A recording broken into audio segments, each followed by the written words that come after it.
Israel Hamas के बीच युद्धविराम को लेकर जारी खींचतान के बीच हालात एक बार फिर बिगड़ गए हैं। ताज़ा जानकारी के मुताबिक इजरायली सेना ने गाजा में नई सैन्य कार्रवाई की है। यह हमला उस वक्त हुआ जब अमेरिका ने हमास पर गाजा पट्टी में फिलिस्तीनी नागरिकों के खिलाफ हिंसक साजिश रचने का आरोप लगाया था और बताया जा रहा है कि दोनों पक्षों के बीच तनाव लगातार बढ़ता जा रहा है। युद्धविराम की उम्मीदें अब कमजोर होती दिख रही हैं। इसराइल और हमास में युद्धविराम के बीच इसराइल ने गाजा के दक्षिणी हिस्से में हमास के ठिकानों पर हवाई हमले किए। इसराइल डिफेंस फोर्स यानी कि आईडीएफ ने कहा कि यह कार्रवाई उस युद्धविराम के खुले उल्लंघन के जवाब में की गई है जो हमास ने उसी दिन किया था। इजरायली प्रधानमंत्री बेंजामिन नेतन्याहू ने रक्षा मंत्री इजराइल कैट्स और सेना प्रमुख लेफ्टिनेंट जनरल एयाल जामीर के साथ आपात सुरक्षा बैठक बुलाई, तो वहीं रफा इलाके में हमास लड़ाकों ने इजरायली सैनिकों पर हमला किया। रिपोर्ट्स के मुताबिक हमास ने एंटी टैंक मिसाइल दागी और आईईडी विस्फोट से कई सैनिक घायल हुए। इसके जवाब में आईडीएफ ने युद्धक विमानों तोपों से हवाई हमले किए जिनमें हमास की टनल और सैन्य ढांचे नष्ट किए गए। गाजा की सिविल डिफेंस एजेंसी ने कहा कि इन हमलों में कम से कम 11 लोगों की मौत हुई। इजरायल के राष्ट्रीय सुरक्षा मंत्री इतमार बैन गवीर ने नेतन्याहू से पूरी ताकत से लड़ाई फिर से शुरू करने और हमास को पूरी तरीके से खत्म करने की मांग की है। ऐसे में सवाल ये कि क्या हमास इसकी शिकायत नहीं कर सकता? आखिर इसके लिए क्या कानून है, ये देखने वाली बात। फिलहाल जिस तरीके से गाजा पीस प्लान लागू किया गया था, अब इस बीच एक और बड़ी खबर, गाजा में इजराइल का कुछ जोरदार बमबारी देखने को मिली है। गाजा में आईडीएफ विमानों ने बम गिराए हैं। हमास लड़ाकों के ठिकानों पर हमले हुए हैं। 12 से ज्यादा ठिकानों पर अटैक हुआ है। हमास के ठिकानों पर इजराइल ने बेहद प्रचंड प्रहार किया है और लगातार जिस तरीके से गाजा पीस प्लान देखा गया था उसके बीच एक और बार फिर से ये अटैक्स देखे जा रहे हैं ठिकानों पर। ये साफ बताता है कि वो पीस प्लान कारगर होता हुआ नजर नहीं आ रहा और क्या इजराइल और हमास के बीच में एक बार फिर से ये जंग छिड़ती हुई नजर आएगी। अब जिस तरीके से हमास के ठिकानों पर इजराइल ने ये प्रचंड प्रहार बरसाया है, ये अटैक किया है, ये साफ बताता है कि कहीं ना कहीं ट्रंप का एक तरीके से फेलियर देखा जा सकता है इस पूरे पीस प्लान को लेकर। ये एक और प्रचंड प्रहार इजराइल और हमास के बीच में, एक बार फिर से जंगी हालात पैदा हो रहे हैं, एक बार फिर से हमले होना शुरू हो गए हैं। इजराइल और हमास में एक बार फिर जंग छिड़ गई है। इजराइल और हमास के बीच में युद्ध विराम के बाद ये जंगी हालात एक बार फिर छिड़ते हुए नजर आ रहे हैं। किस तरीके से ये जंग छिड़ती हुई नजर आ रही है, आइए ग्राफिक्स के माध्यम से आपको और जानकारियां साझा करने की कोशिश करें। ग्राफिक्स के माध्यम से आपको समझाएंगे कि जंगी हालात एक बार फिर कैसे उत्पन्न हो रहे हैं, कैसे हालात फिर से बिगड़े।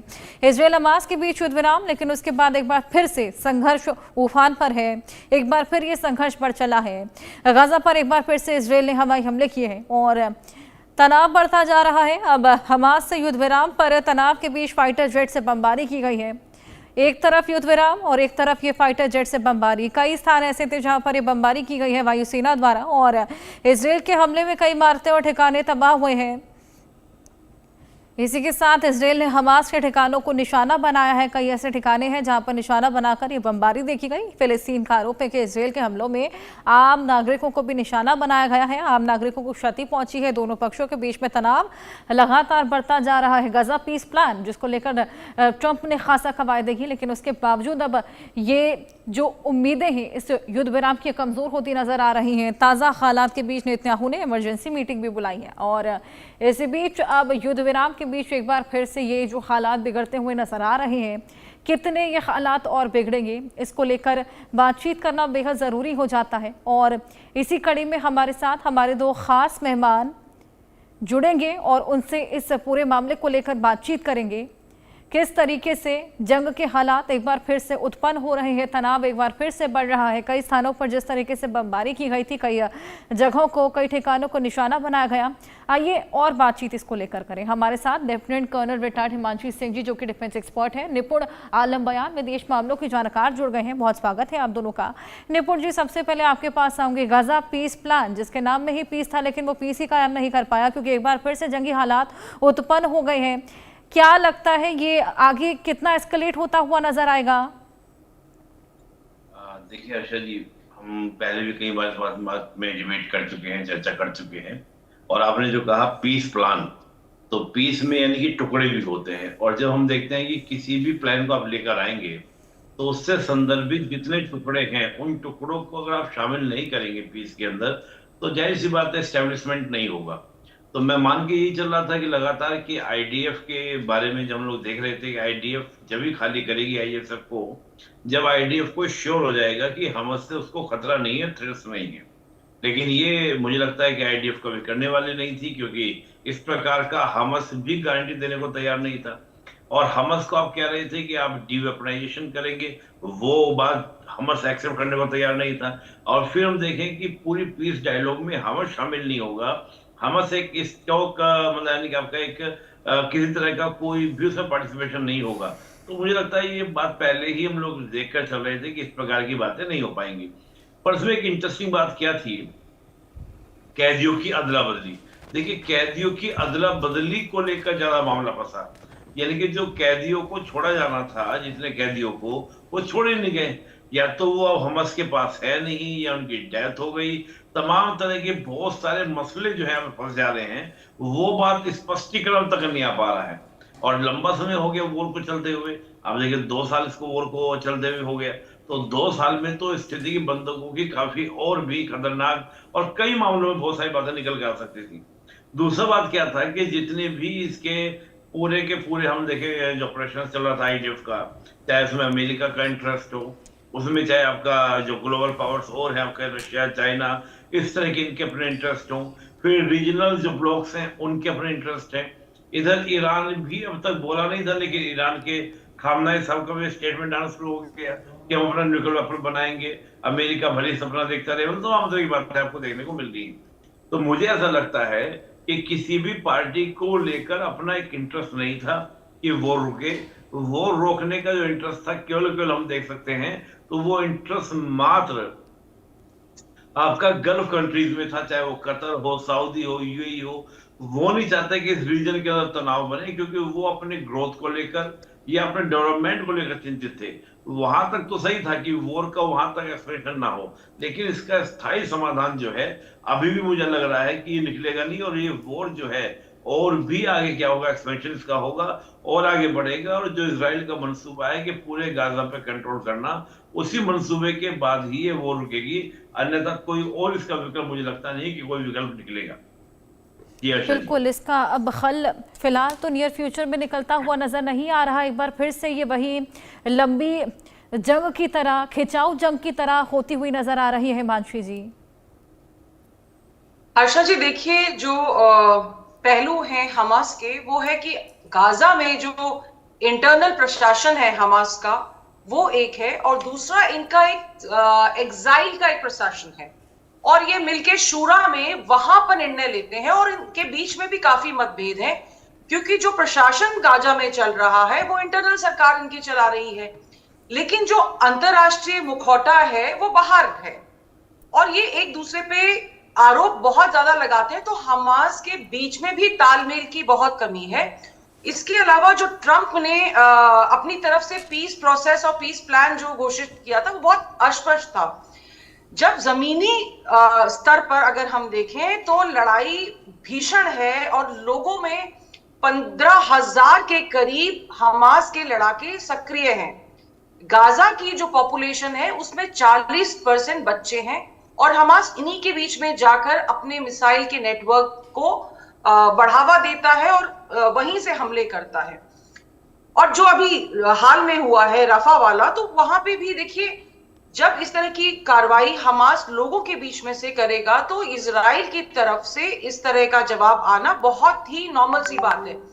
इजराइल किसी के दबाव को नहीं मानता है, क्योंकि नेतन्याहू अपने देश में ही 2 चीजों से लड़ रहे हैं। एक तो उनके ऊपर भ्रष्टाचार के आरोप है, दूसरा उन पर सुरक्षात्मक नाकामी का भी आरोप है। और जब बाहर की चीजें उनके लिए सेटल हो जाएंगी, तो उनके देश में उनके खिलाफ कार्रवाई शुरू हो जाएगी। तो वो किसी भी कीमत पर, जब तक सत्ता में है, वो अपने ऊपर कोई भी कार्रवाई नहीं होने देना चाहते हैं। अब इस सब में ट्रंप की बहुत किरकिरी हुई है, क्योंकि एक पॉलिटिकल ऑप्टिक्स 29 देशों के साथ मिलकर उन्होंने स्थापित किया था। लेकिन सबसे ज्यादा अगर बेइज्जती इस तरह की अगर चीजों में होती है, तो वो ट्रंप की हो रही है। शायद उनको समझ में नहीं आ रहा है कि उनको अभी भी देखिए, जेडी वेंस जेरूसलम जा रहे हैं और कोशिश कर रहे हैं ये लोग लेकिन ये बहुत अंदर तक इनके डीएनए की नफरत है, चाहे वो हमास हो चाहे इजराइल हो। किसी के अगर खून में विषाक्तता पैदा हो गई है तो उसको खत्म कर पाना सिर्फ कागजी कार्रवाई से संभव नहीं है। और ये जो उनका 1920 पॉइंट्स का जो पीस एग्रीमेंट था वो भी एक दिखावा था, क्योंकि उसमें कहीं पे भी सतही तौर पर कहां कैसी सुरक्षा होगी, क्या होगा, कोई उसमें नहीं था। और अगर हमास को आप पीस प्लान से बाहर रख रहे हैं तो संभव ही नहीं है कि जो गाजा चला रहा है वो उसको आपको वहां एग्जीक्यूट करने देगा। तो ये मुंगेरी लाल के सपने हैं, ये नहीं रुकेगा और आगे और भी भीषण होगा। गाजा खत्म हो रहा है, लेकिन जब तक हमास का आखिरी लड़ाका भी जिंदा है वो वहां शांति नहीं होने देंगे। That is very clear. Harsha ji. बिल्कुल, और एक बार फिर से ये जो जंगी हालात बने हैं, इसी बीच अभी एक इमरजेंसी मीटिंग एक बार फिर बुलाई गई है। निपुण जी, एक बार फिर से वही डायलॉग होगा, वही एक नया पीस प्लान तैयार होगा और कुछ दिन के लिए युद्ध विराम भी लगेगा, कुछ दिन के लिए शांति देखी जाएगी, अदला बदली देखी जाएगी, लेकिन एक बार फिर वही हालात बन जाएंगे। कोई निष्कर्ष इसका नियर फ्यूचर में नजर नहीं आ पा रहा। नहीं, देखिए अभी हिमांशी जी ने बहुत क्लियर कर बताया कि देखिए जो एक मतलब आप इजराइल और फिलिस्तीन की जो राइवलरी देखेंगे, वो राइवलरी कोई एक दिन की तो है नहीं। 1948 से पहले मैं तो कहूँगा बोलफोर जो घोषणा हुई थी, उस घोषणा से ही आप देख सकते हैं कि ये एक दुश्मनी शुरू हो गई थी, प्रारंभ हो गई थी। और ये देखिए इंटरनेशनल पॉलिटिक्स की एक विडंबना भी कह सकते हैं कि कुछ प्रॉब्लम का सॉल्यूशन आपको कुछ अस्थायी समय के लिए देखने को मिल सकता है, लेकिन आप सोचें कि परमानेंट हमको सॉल्यूशन देखने को मिल जाए कि ये इसको अंतिम रूप से क्या हो जाएगा, समाधान हो जाएगा, वैसा मुझे देखने को नहीं मिलता, कम से कम इजराइल। अब देखिए जब हमास या अन्य और देश वो तो समय के साथ बदलते रहे हैं, नहीं तो एक था 1948 में मिलकर अटैक किया, फिर 67 में, फिर 73 में, और फिर इंतफादा तो बहुत बार चलता रहा वहां पर कि कई बार अटैक हुए। योम किपुर वॉर के बाद भी बहुत सारे अटैक हमको देखने को मिले।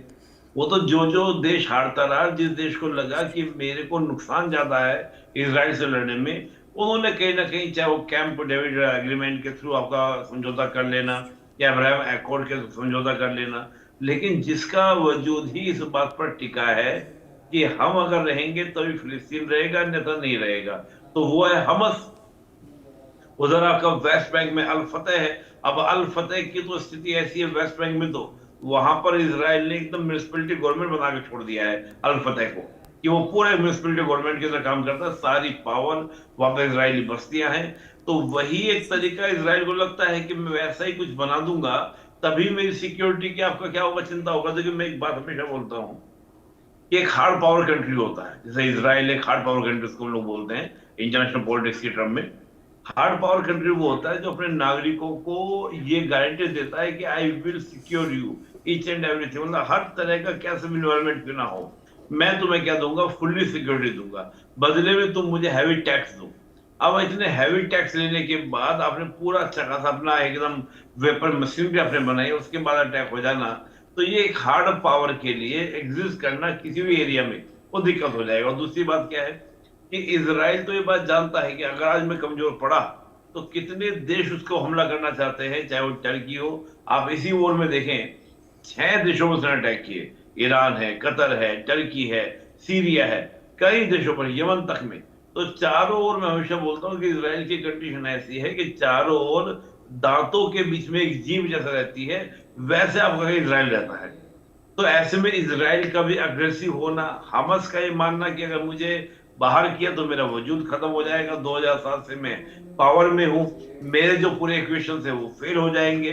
तो जब तक इन दोनों पार्टियों में इस बात की सहमति नहीं होगी तो ये पीस कैसे आ जाएगा। और आ भी गया तो दबाव में आ गया, जैसे हमने कहा केवल मात्र कागज के टुकड़ों वाली बात होगी, बिल्कुल सही बात है, केवल कागजों में होगा, हकीकत में नहीं आएगा। और ये टूटता दिखाई दे रहा है, ये बिल्कुल निश्चित था। और मैं कहता हूं कि टूटता दिखाई दे रहा नहीं, बल्कि ये ब्रेक होगा भी, क्योंकि इजराइल का जब तक पूरा नहीं होगा, एक डोमेस्टिक पॉलिटिक्स होती हैं। और देखिए एक बात अभी हिमांशी बोल रही थी, वो बिल्कुल सही बात बोल रही थी कि दो चीज इसमें होती है। जब नेशनल इंटरेस्ट की हम बात करते हैं तो फॉरेन पॉलिसी नेशनल इंटरेस्ट का इम्पैक्ट तो पड़ता है, लेकिन कहीं पर क्या होता है, नेता के अपने इंटरेस्ट भी फॉरेन पॉलिसी पे हावी हो जाते हैं।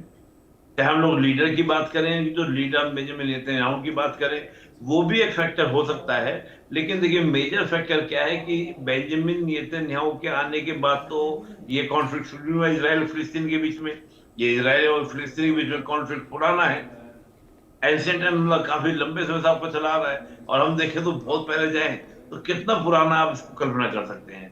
तो ये एक वॉर ऑफ रिलीजन भी इसको आप बोल सकते हैं, वॉर ऑफ सिविक जो राइट्स की बात हम कर सकते हैं, मतलब हमारी हम लोग रिच हैं, हम लोग बड़े हैं, उस तरह का भी एक आपको देखने को मिलेगा, जिसको हम रिलीजियस सेंटिमेंटल कह सकते हैं। वो भी एक सेंटिमेंट आपको देखने को मिलेंगे। और मुझे अच्छे से याद है कि अभी जब डोनाल्ड ट्रंप गए थे तो डोनाल्ड ट्रंप ने इजराइल में क्या कहा कि मेरी बेटी भी जुडिशल से इतना प्रभावित है कि वो भी ज्यूस बन चुकी है। तो आप सोचिए जब इस प्रकार की बात प्रेसिडेंट जाके उनके यहाँ पे बोलेंगे और वहां पे एकदम क्लैपिंग होती है, पूरा एकदम हाँ भाई आपने बहुत अच्छी बात, आप एकदम वेलकम स्टेप से हुआ। तो इसको उस एंगल से भी देखने की जरूरत है, जिस एंगल को हम देख रहे हैं तो वो बात सही है। तो मुझे लगता है कि आने वाले समय में भी जो हम पीस की बात कर रहे हैं, और देखिए पीस सिंपल सी बात है, सहमति से होता है, थोपने से नहीं होता है। आप बेंजामिन जो आपका ट्रम्प साहब है वो बगैर हमस को शामिल किए अपने आप प्लानिंग की और अपना लगा दी, लो भैया ये आपका पीस प्लान है। ऐसे थोड़ी ना पीस होती है, पीस के लिए वो कहते हैं एक पूरा सिस्टम होना चाहिए। जी क्वेश्चन बिल्कुल, एक तरीके से यहाँ पर इसको एज अ फेलियर भी कहा जा सकता है डोनाल्ड ट्रंप का, क्योंकि तमाम तरह की कोशिशें उन्होंने की, कवायदे उन्होंने की, बाकायदा एक पूरा ढांचा, एक पूरा प्लान तैयार करके दिया, पूरी तरीके से मध्यस्थता की, लेकिन उसके बावजूद नाकाम साबित हुए। हिमांशी जी। हर्षा जी देखिए, ये जो तीनों रिलीजन हैं, जो अब्राहमिक रिलीजन है, they are essentially very aggressive. अगर आप कभी जेरूशलम जाएंगे तो आप देखेंगे इन तीनों की जो वीपिंग वॉल है और चर्च ऑफ रिसरेक्शन है और अल अक्सा मस्जिद है, वो बहुत ही क्लोज है। और वहां पे भी आपको इतना ज्यादा नफरत देखने को मिलती है कि आपको समझ में आ जाता है कि जहां से इनके धर्मों का ओरिजिन हो रहा है या जो इनके बहुत ज्यादा जिसको कहेंगे पवित्र जगह हैं, वहां पे भी आपको बहुत ज्यादा नफरत देखने को मिलती है और हर कोई उस पर कब्जा भी करना चाहता है। अब जब इस तरह की एक पवित्र जगह पे आप इतनी नफरत देख सकते हैं, तो यहाँ पर तो मानव त्रासदी आपको देखने को मिल रही है, क्योंकि लोग इन्वॉल्व हैं और लोगों की चिंता ना ट्रंप प्रशासन को है, ना नेतन्याहू को है, ना ही हमास को है, क्योंकि इनके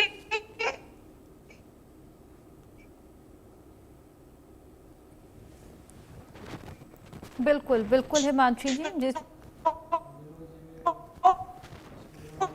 चलिए आपकी आवाज़ क्लियर नहीं आ पा रही, लेकिन जिस तरीके से लगातार ये हमले देखने को मिल रहे हैं, ये साफ बताता है कि पीस प्लान यहाँ पर नाकाम और युद्ध विराम अब हालांकि एक तरीके से ख़त्म होने की कगार पर है। इजराइल हमास के बीच एक बार फिर से जंगी हालात नज़र आ रहे हैं। बहुत शुक्रिया आप दोनों का, ये तमाम